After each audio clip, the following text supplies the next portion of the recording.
Okay, hey, this is Eric Gradner. I'm at Sacramento Historic City Cemetery, and this is Cemetery Quickie.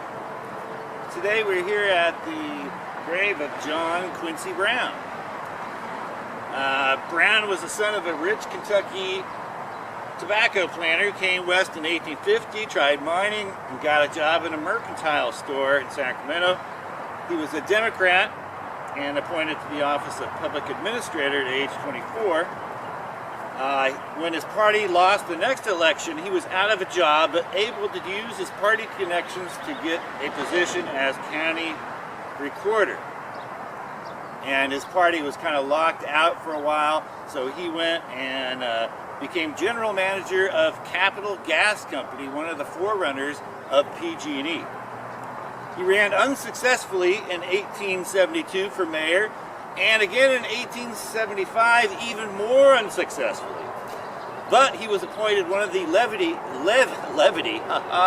levy commissioners of Sacramento, which was an important political position in a city like Sacramento.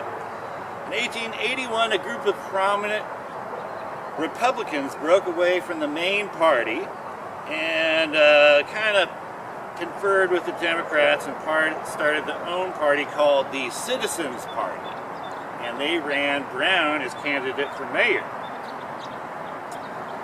Some citizens were concerned that Brown's position as general manager of the Capital Gas Company would create an unavoidable conflict of interest, considering that payments to the gas company were by far the city's largest single expenditure. He only won by 200 votes over his competitor.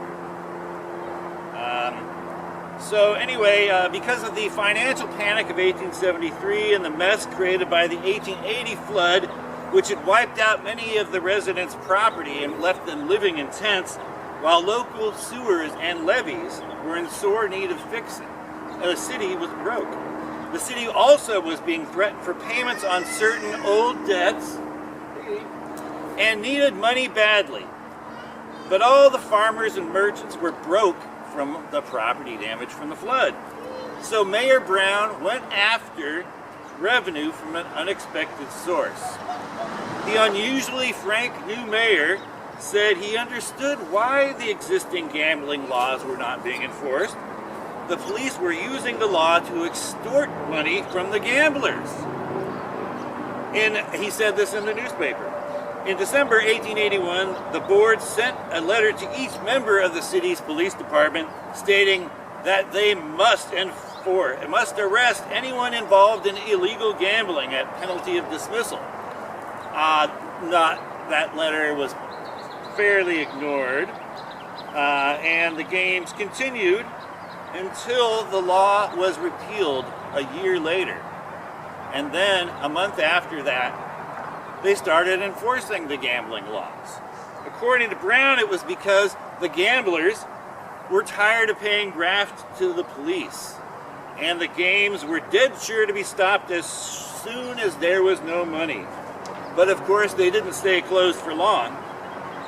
Brown proposed the radical step of licensing gambling rather than prohibiting it, saying he wanted the money the gamblers had been willingly paying to the police to be paid into the city treasury instead. That was pretty radical.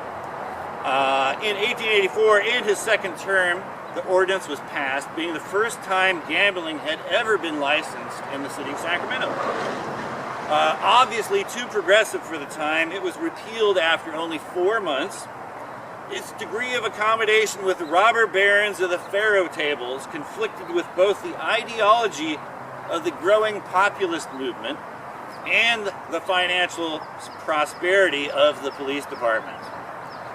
And Brown was soundly defeated at the next election. That's a quick roundup of John Quincy Brown, and I think we have a picture of him right here.